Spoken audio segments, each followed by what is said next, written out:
Hi, welcome to our channel of IGNOU Audiobooks, Indira Gandhi National Open University, School of Management Studies, SOMS, Certificate Programs, Certificate in NGO Management, CNM, BMS, 001 Introduction to NGO Management, Block-1 Concepts Functions of NGOs, Unit-4 Problem Identification, 4.1 Introduction. There are various ways in which NGOs will work, sometimes voluntarily, for the empowerment of people through socio-economic environment (ITL) and cultural activities that enable NGOs to fulfill their mission. NGOs perform a variety of roles in our society and in recent times have entered almost every field of activity, environment and natural resources, human settlements, socio-economic development in many ways including microfinancing, culture, education and energy. They have played an effective role in educating the masses, advocacy on behalf of the exploited, changing natural environments, setting agendas for action or by transforming peoples within their contexts. The 21st century is characterized by collaborative participation and networking involving governments, international organizations, business and corporate houses and non-governmental organizations working together for the benefit of society. Business and commercially oriented management has been studied for decades and now NGO management is in dire need of systematic study. The former kind of management is purely profit and commercial-oriented while NGO management is service-oriented. The management of these organizations is becoming a key issue as zone governments, including the United States in a big way where universities have set LIP MBA programs for non-profit agencies. Nor does one look at only the corporate world requiring management training. Even NGOs now face the need to plan strategically, program tactically and monitor outcomes effectively for the achievement of set objectives. Many NGOs operating on a silo level look at management as sonnet-like meant only for big institutions. This is absolutely wrong. Management is something that everyone must get to know as we need it every day. The housewife manages the home. The child manages his or her little corner of the room. The student manages his or liaisant _tly time and so on. In fact, one remember my mother was the best manager. She got 11's read for school, got father's clothes in order for the day, managed lia monthly accounts within the budget etc. NGOs must get down to acquiring some basic management tools to enable them to be efficient as well as effective. 4.2 Problem Identification. Let us start with a fictitious case study which will help us MSWAR the question, why do NGOs require management expertise?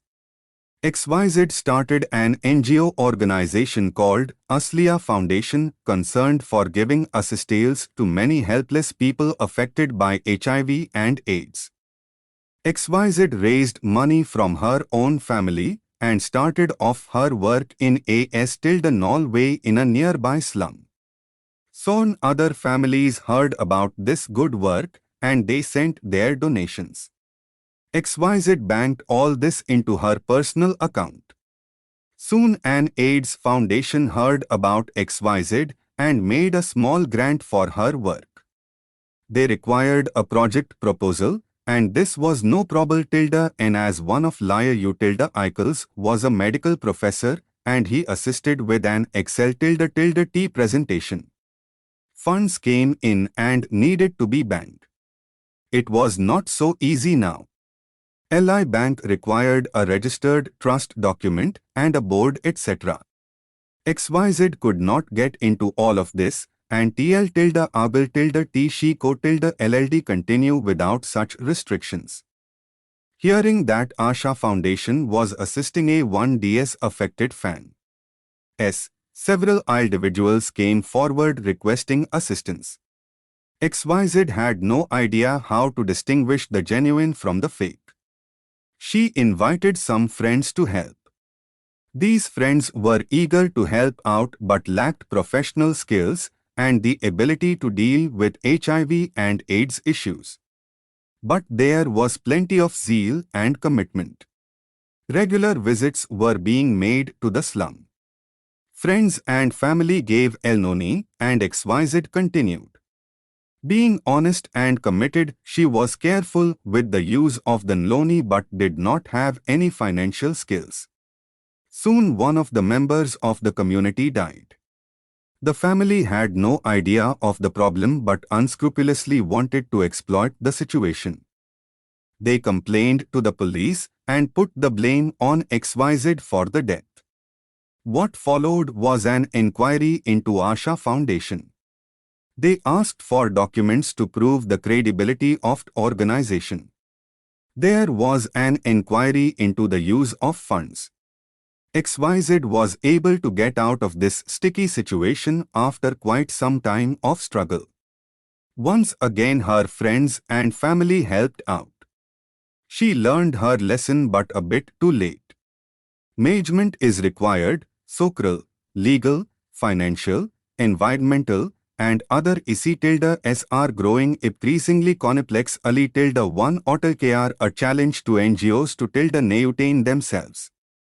They frequently face tasks that require practical management expertise, knowledge of legal and governmental requirements, and communication skills to help them survive and fulfill their missions. At governments wanting to enlist participation of NGOs in major efforts, they look for managed NGOs with a credible track record. Here below is an extract from a paper on Government NGO collaboration for detailed disaster reduction and response by TLI Odisha State Disaster Management Authority. As you 11 read this, you will note TLI management skills are required if NGOs and governments work together. Success disaster reduction strategies involve careful efforts to combine knowledge, technology, expertise, institutional capacities, management skills, and practical experience for results, which would not be possible without proper collaboration between the two key players, state and civil society. The state can effectively link up knowledge, technology, skills, resources, expertise offered by IST institution is with grassroots experience, organizational capacity, participatory management skills, community-based initiatives of NGOs for disaster reduction. NGOs can be innovative, rooted to the growing ND, and participatory in their approach, while government can replicate best practices for larger impact. 4.3 Problems of NGOs. You should not get the impression that because of the official policy of promoting and supporting voluntary effort and allocating funds to different ministries for grants in aid to NGOs, their problems have been satisfactorily resolved. It threatens both continuity and expansion. NGOs also face leadership problems. As the NGOs expand the area and scope of their activities, some prominent personalities often begin to assume overriding powers in running the organization. Taking initiative and making decisions become the prerogative of a few at the top. This increasing centralization affects flexibility of functioning, hampers democratization of decision-making, and obstructs the emergence of new leaders, and teamwork thereby gets compromised. The views and concerns of younger members of the organization are often overlooked and even suppressed. This gives learn identification way to groupism within the organization. Quite a few from the absence of a second line of leadership. The process of decision-making and style of functioning do not indicate a plan to build leaders and to inculcate healthy organizational norms. It has also been seen that not many pay adequate attention to build the target groups, capacity to change and develop, and identify their own leaders. The lack of efforts to develop viable organizations of the rural poor is one reason why, despite the presence of NGOs for several decades, grassroots organizations have not really come up. Absence of good grassroots NGOs affects genuine empowerment of the poor. A low salary structure and inability to provide a career ladder limits the ability of NGOs. Recruit and retain qualified and trained staff needed for several types of activities. Paid workers of NGOs often have a mixed set of attitudes. Some are genuinely interested and committed, while others perceive this as an interim arrangement till a better alternative emerges. The absence of a career ladder results in a larger turnover. This naturally tends to affect the functioning of the NGOs. Poor maintenance of records and accounts and lack of attention to organization building through motivation, staff development and guidance are other problems. Most voluntary organizations lack the administrative and technical competence to prepare project proposals and apply for grants.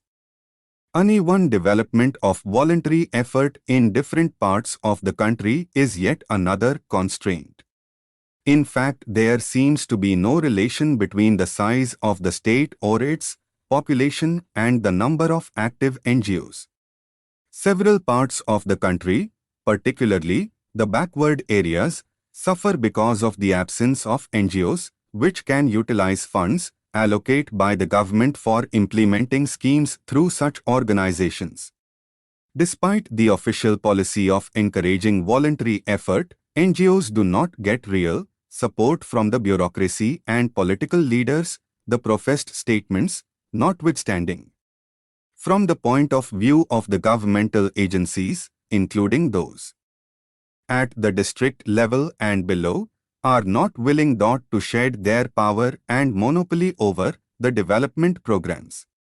They claim superior knowledge and expertise in the implementation of rural development programs.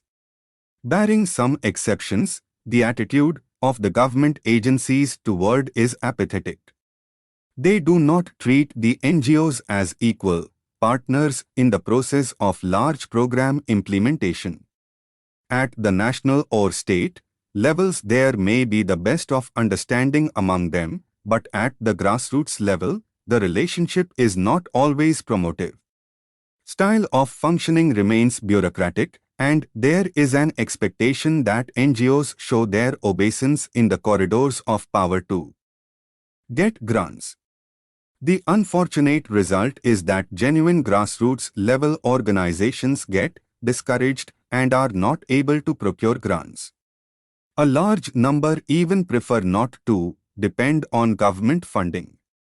In recent years, there has been a tendency for several spurious organizations to be set up with the objective of getting grants from government, which are often siphoned off or diverted for other purposes. Through their clout, they are able to get grants even though these organizations exist only on paper. Adverse publicity about them has a fallout on the genuine organizations as well. It is now quite well known that several politicians and political parties use NGOs to promote their own interests.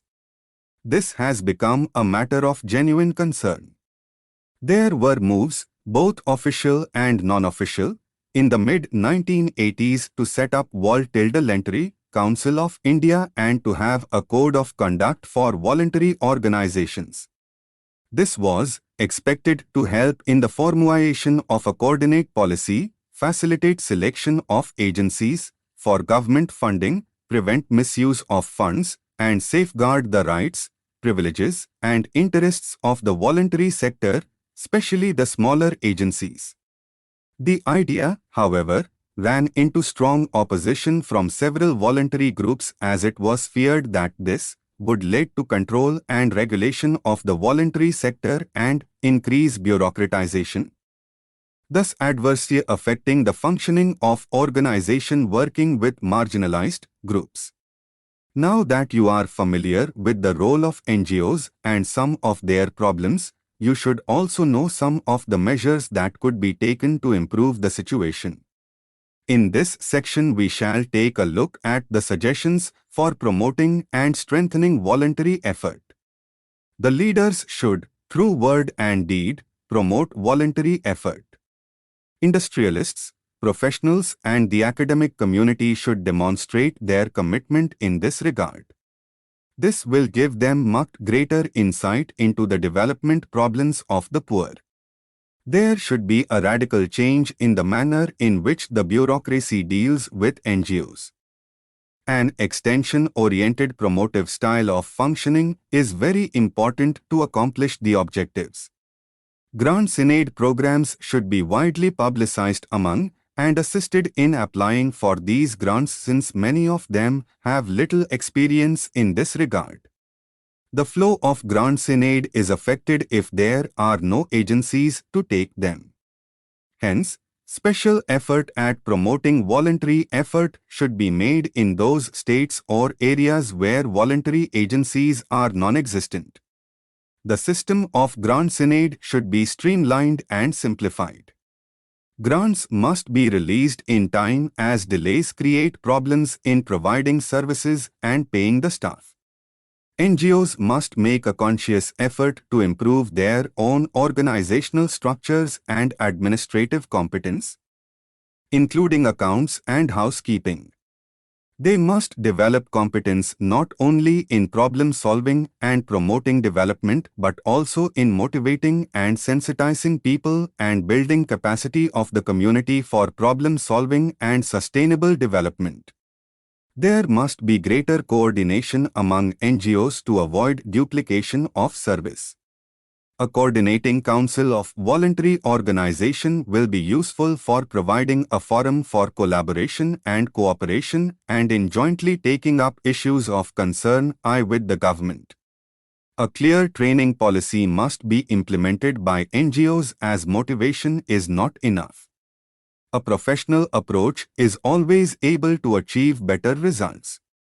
The larger NGO should develop appropriate personnel policies for the staff. People are always a challenge. NGOs engaged in com-90 development do not merely deal with people in the community. There are numerous related factors. Local, community -IICS must be studied, legal and local governmental aspects should be followed, environmental and socio-cultural issues must be taken into consideration, and now in recent years there is a growing emphasis on human rights and gender issues.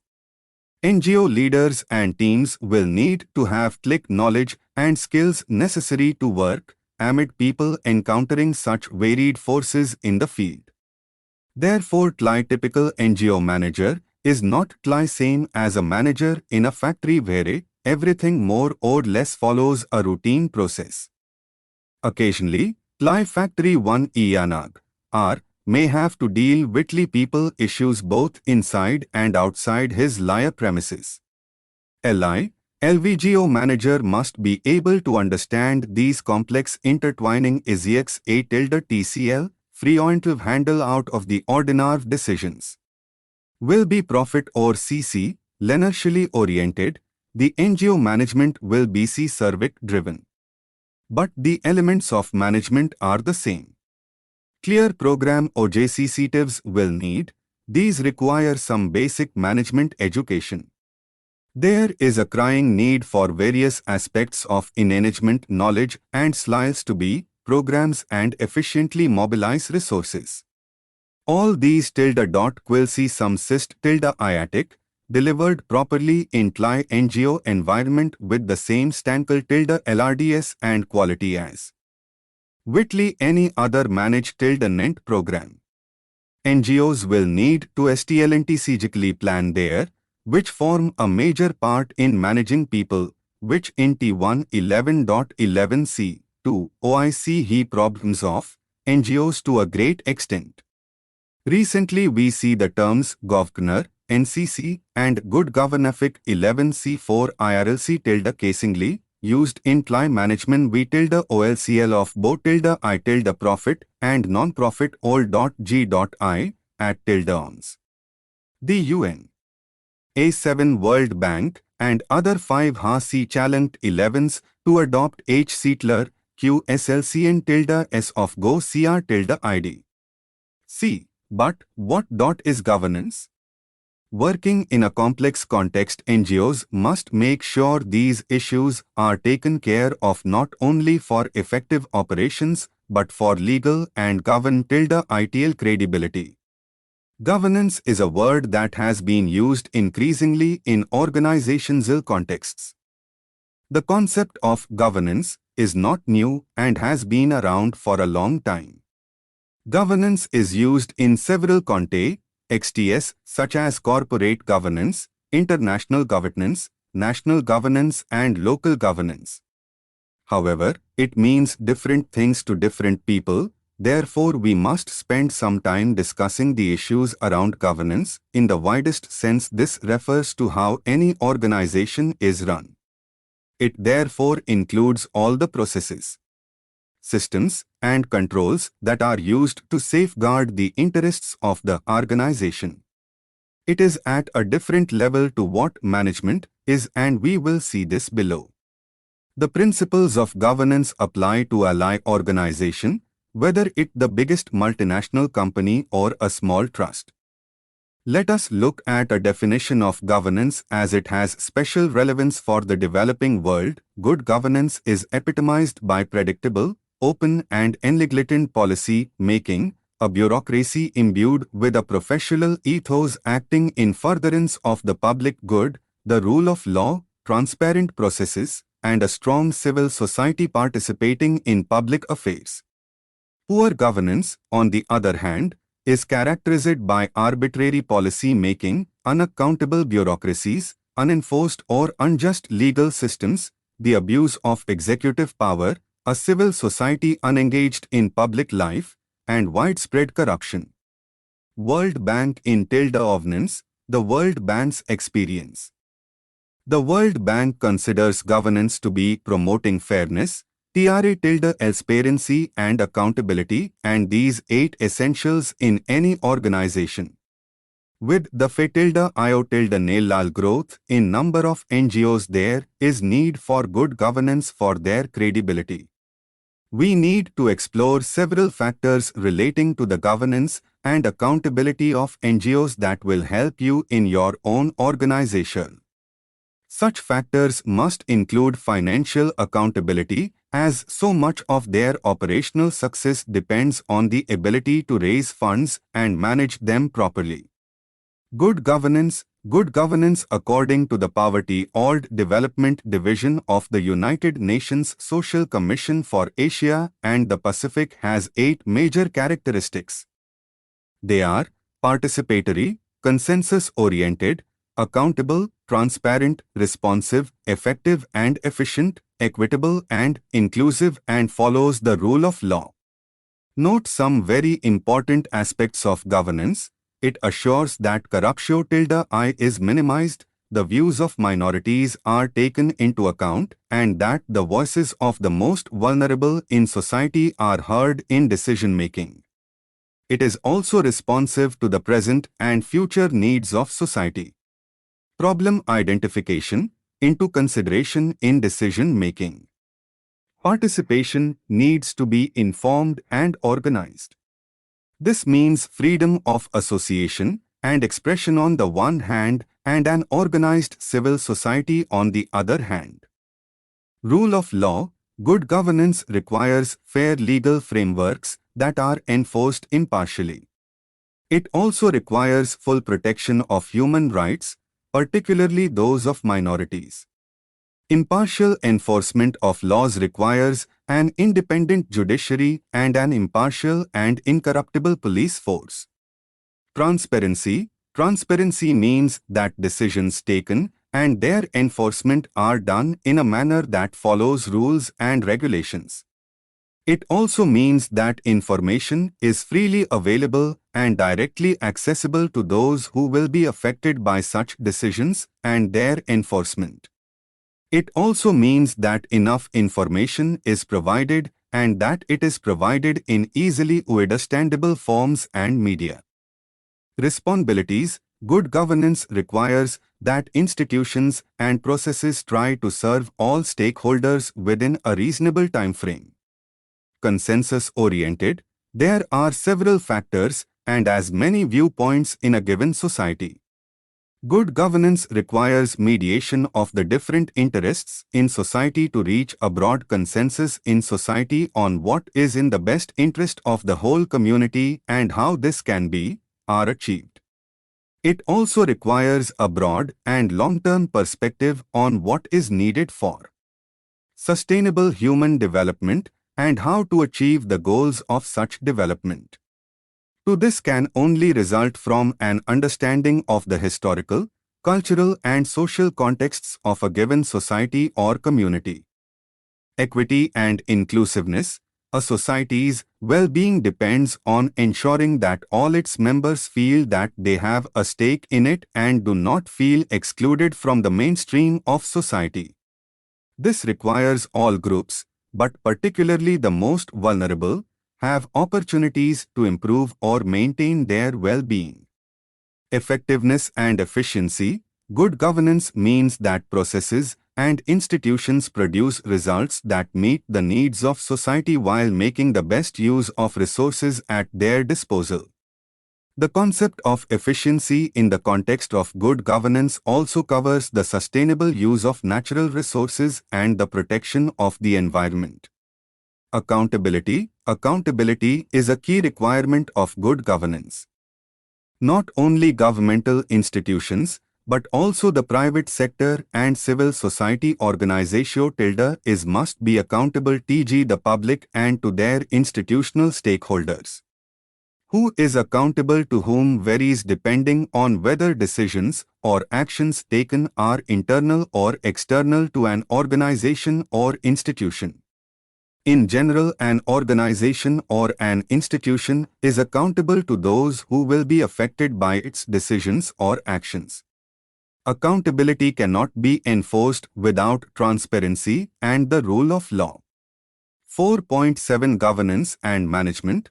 Peter Drucker put very simply, management is doing things right, leadership is doing the right things. Therefore, to start with, the two are different. Governance and leadership has to do with everything in the organization. This is what the board of directors are entrusted with governance, and this covers the total responsibility of the organization, and this includes management. But management responsibilities must be delegated to the directors, staff or other professionals. In other words, the board must not take on management functions, although it is eventually responsible for ensuring that the managers are accomplishing its mission. Let us make this a bit clearer. The governing functions are those that provide the essential direction, resources and structure needed to meet specific needs of the organization to run effectively.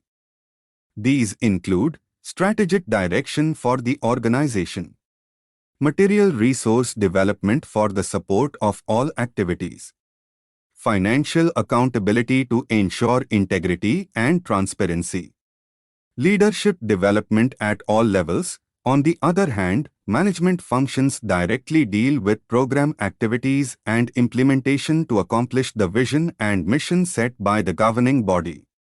These usually include program planning and implementation, administration on a day-to-day basis to deal with detailed plans of action, connected problem identification with the programs, utilization of funds and resources, reporting. In short, governance is the overall direction of the program, while management is the implementation of this direction on a day-to-day basis as well as in accordance with whatever timelines have been set for the accomplishing of the overall goals. 4.8 Need for good governance for NGOs. The governance of non-government organizations becomes increasingly important as they are taking on more and more critical roles in tackling problems and issues in our country. They are in the forefront of the civil society and in many ways have become the conscience of the community. More than government organizations, it is NGOs that are being consulted when there are crises of various kinds. Most NGOs are one-man bands or small family operations.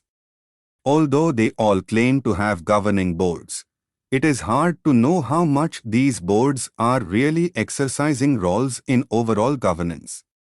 As the NGO establishes itself and increases its operations and programs, the influence of a suitable board becomes significant. A good board can help any organization to make a difference, the difference between just functioning and being effective agents of change in the community. One major factor in the need for good governance is to function in accordance with legal requirements. These vary from state to state as well as various forms. You can get advice on this from any legally qualified person. And $0 wanting an easy way out may choose a type that requires the least accountability. This is alerting and has been the cause of much misappropriation of property and finances in the NGO community. Normally NGOs are registered as societies or trusts. There is also possibility for NGOs to register as non-profit companies. While societies and non-profit companies require fair deal accountability such as annual general meetings and annual reports, trusts are exempt from this requirement. Also, while societies and non-profit companies require periodic elections and change of membership on boards, trust boards are usually managed by a few who have set up the NGO. Trusteeship is usually for life and new trustees are only appointed by surviving trustees. With such disparities as well as loopholes for mismanagement, the relationship between boards and the chief executive is an issue that is often called into question. The CEO is capable of driving the organization while the board remains a silent spectator. There are many cases of MI5 appropriation of funds and misuse of power that have been brought to light, but our system are fairly easy to get around and get out of such sticky problems. Moreover, bribery and corruption at all levels makes it easy for such NGOs to continue in whatever state they are. Rather than look at such easy ways out, NGOs must commit themselves to good governance and conduct their operations above board. NGOs must set the trend in being well-governed and efficiently managed operations. This will not only help them operate with a clean reputation but also help in attracting bigger donors for larger programs. Integrity and accountability is what most funders look at as being of prime concern. It is important to learn some lessons from corporate boards in the quality of FEPOTIRID, project management, accounting, etc. This is good as they have much to teach NGOs. But even more importantly, as corporates develop a sense the social responsibility they have funds to give to NGOs. But they need to see NGOs managing themselves efficiently before they part with their grants. They look into real items of governance such as legal registration, boards, financial management. There are also different names such as Board of True %s, Board of Management, and Board of Directors, etc. Whatever the name, if it is the overall governing body in general, it has the responsibility to ensure that there is a clear and appropriate mission statement, a strategic plan with clear goals, objectives and targets, an effective planning and decision-making process, a budget, effective lines of accountability, clear reporting. Code of Ethics for Board Members. Here is a sample pledge that board members may sign to maintain a high code of ethics. Members of any board are committed to observing and promoting the highest standards of ethical conduct in the performance of their responsibilities on the board. You can adapt this for your organization and require them to sign the same. Accountability. I faithfully abide by the memorandum, bylaws and policies. 2. Exercise reasonable care, good faith and due diligence in organizational affairs. 3.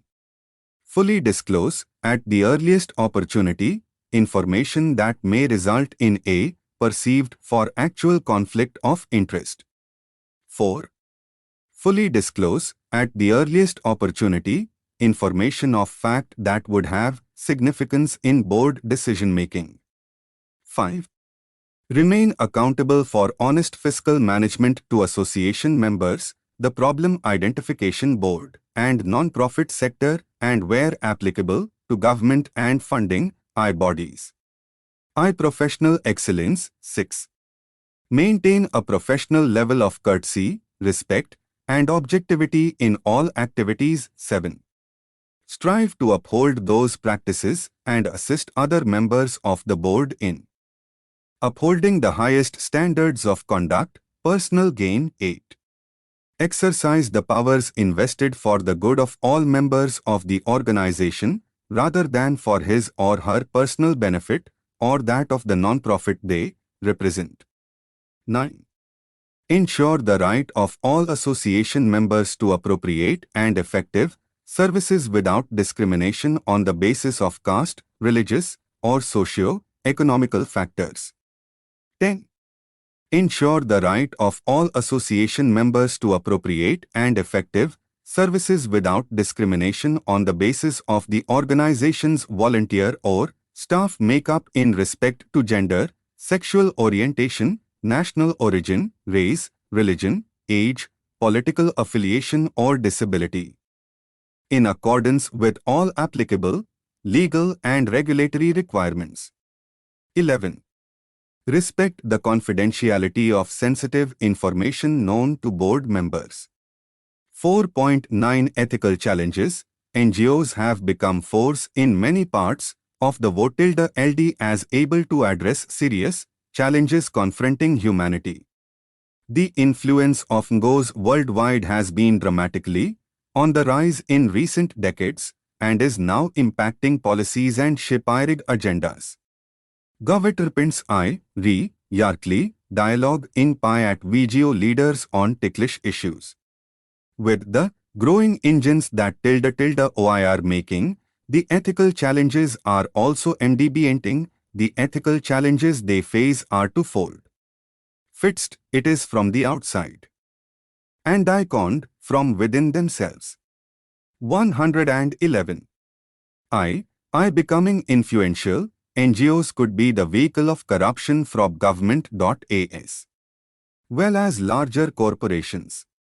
Funds could be manipulated with promises from corrupt individuals assisting in obtaining funds for NGOs through the proper channels.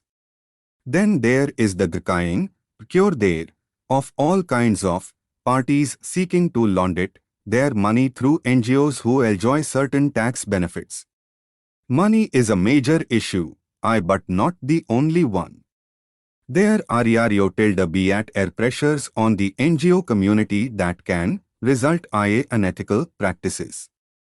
This has eventually caused the weakening AF trust in the NGO sector. Communication is one issue. And this is not necessarily a matter of poor communication.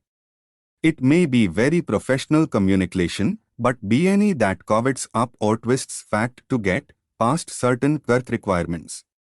Our lawyer flexibility and visuals can show at 4zi how easily thdn.kr_s_md. 5 to I. R.J -R.A. _I NGQ your MNG in TLG BIJTH say _TSR _C and _FSG.E4 Nukbar of PR _B KRNQ _EQR instance despit $, the GHWAC WTI KLJ JNDU $TQY7 at notable untribut jogs to Humkan Prosrep WBICB include ~A I DQ ~S FSR treating cancer $, alas and heart diseases. $array is a growing 5-3 concepts functions of NGOs they tilde SEO tilde I between the industry and the public. There is doubt whether the multibillion-dollar industry is fulfilling its social responsibilities. There is a growing debate over drug pricing and affordable health care, and internationally by battles against epidemic diseases, such as AIDS, in the developing world. There have been JSS-AF quality of the drugs. The nexus between doctors and the industry complicates the issue. Refer to case study given in Appendix 4.10 Leadership. One of the important 31 key aspects of governance is leadership, and this is a priority for every NGO. We have already seen that a leader is not the same as a manager. We are not merely interested in having people who lead efficiently. What we need is those who lead effectively. Leadership must be seen as the capacity to lead. The manager does his job. But a leader is one who tells a manager what to do. We often hear of a leader leading from the front. Dictionary definitions identify a leader as one that provides guidance by going in front or causes others to go with them. P.B. Nordhaus 2004, in his book Leadership Theory and Practice, identified 4 common themes that run through much of leadership theory. 1. Leadership is a process. 2. Leadership involves influence. 3. Leadership occurs in a group context. 4. Leadership involves attainment of goals. Based on these 4 aspects, leadership may be defined as a process whereby an individual influences a group or individuals to achieve a common goal. Leaders do not suddenly emerge but grow gradually through various influences, interactions with people and groups, and are those who had visio tilde is and goals to be attained. They now transfer these traits to others. Here are some small definitions of what leadership is: the art of mobilizing others, the art of getting someone else to do something UWQNT to be done he tilde of SL, he wants to do it, getting thing done through other people, willingly 7, empower others, leverage more than their own capability 7, shape and share a vision which gives point to the work of others, are best when they barely know that SLHE exists, with the best of leaders. When the work is done, the project completed, the people will say, we did it ourselves. NGO Leadership Development, John Halley 2006. P6, 4.11 Need for leadership with values. There is a real need for leaders who embody values and carry moral authority. Without moral authority, leadership is ineffective. Surveys of business people around the world show that they rank characteristics such as integrity at the top of the list of essential elements for leadership. This is even more essential in NGO leadership, where we are transforming people through shaping their attitudes and developing character. People like Mahatma Gandhi and Abraham Lincoln were not followed just because they were attractive or efficient people. They demonstrated lives of legal integrity. NGOs must seek to develop socially responsible leaders. WLIO will be looked up to by the communities where they operate. Such leadership cannot be taught. It is learned in TLI School of Life. It is that process which the potential leader is part of and knows that TLI end result is the mental, physical and neural strength to lead outliers. In Search of Excellence was a huge bestseller a few decades ago and written by one of the most influential business thinkers of the 21st century, Tom Peters. TII book was the product of several years of intensive research on how corporations are run. 2 of the 8 common themes that Peters and co-author Waternian discovered were to do with values. TIME 4W was to do with treatment to staff, productivity clerugly people, treating rank and file employees as a source of quality added even more value-driven. Theme number 5, hands-on. Value-driven management philosophy that guides everyday practice, management showing its commitment. The theme, productivity through people, is people-centered. People need to be treated as adults. Value-based leadership will call for leaders to treat workers as partners, with dignity added respect. Bliat Peters and Waterman wrote, for corporations with production targets can easily be translated into NGOs and their need for fulfillment of nations. Effective leaders WLIO involve everyone within the organization as a team will be far more successful. Client LEOs that have slave drivers for leaders. Peters and Waterman underlined value-driven leadership. Excellent companies make a serious effort to shape values. CLI values, clearly expressed, will help define CLI organization. NGOs have a reputation for jiggly values challenging other corrupt organizations. Sadly, this is only in written policy statements. Bliat is required is moral. Value-driven leadership that will make impacts on communities to foster traditional cultural, social and religious values to bring transformation in our world. Read the following case and answer CLI question given in the activity. Moral Leadership Beyond Management and Governance. By Safti, Adel. Publication, Harvard International Review. Date, Monday, 22nd September, 2003. Perhaps at no other time in recent history has the question of leadership been so acutely relevant and so dramatically posed. The diplomatic struggle at the United Nations over the fate of Iraq, the decision by the United States and Britain to launch a war against Iraq after failing to secure authorization for their project from CLI United Nations, and the massive anti-war protests around the world all dramatized issues of leadership IP and governance at the individual, institutional, national, and international levels. CLI rapidly proliferated literature on leadership dominated by CLI concept of leadership as effective management of private corporation. The much smaller field of leadership studies that focuses on public policy is also concerned with the notion of effectiveness, though usually in a socio-political context. The race LT is usually a catalogue of skills, attitudes, and characteristics of CLI successful corporate leader, CLI effective administrator, CLI efficient policy maker, the decisive commander, and CLI can-do mentality governor. Leadership, however, is different from manage and governance. The latter are neutral descriptions of the activities and mechanism of management and administration, and understandably excellence in these areas requires certain skills. Leadership, on the problem identification, concepts functions of other hand, is or at least ought to be normatively apprehended as a set of values with connotations evocative of the higher achievements of the human spirit. Leadership, therefore, is irrevocably tied to morality.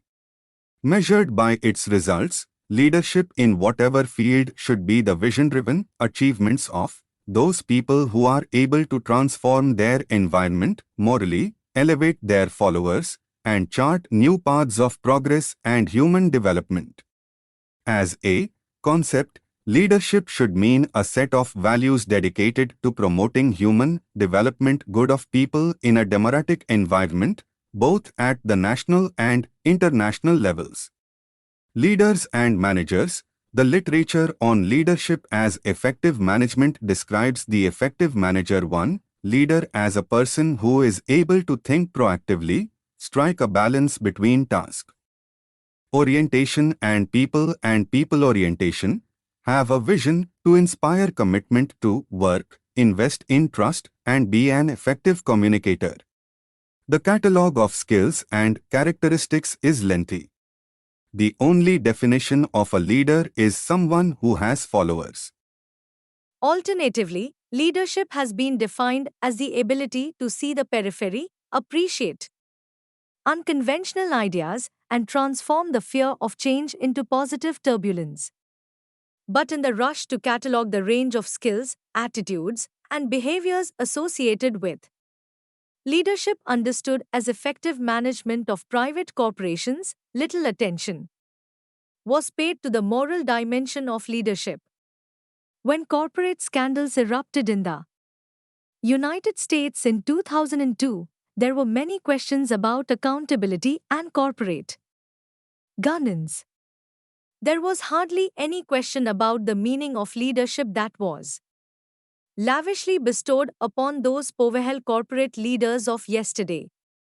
Hardly anybody noticed or regretted the absence of a moral dimension from our obsessive association of corporate management with the notion of leadership. The smaller but growing literature on public policy leadership is less oblivious to this moral dimension than the literature on management leadership.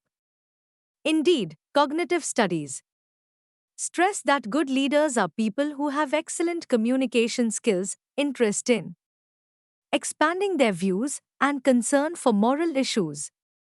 Studies like those done by scholar Warren Bennis distinguish between managers and leaders by arguing that leaders are has also been associated with the higher values in the human needs hierarchy AGPE of leadership that has been described as transformational leaders EAP, which satisfies the higher needs of self-actualization in followers and, in the process, transforms them. Leadership has also been described as requiring a sense of responsibility for social progress. Ronald Heffetz has argued that the modern leader is said to be one who is willing to take responsibility without waiting for a request or bureaucratic permission. Thank you. Subscribe to our channel for more updates, and we will see you with the next chapter.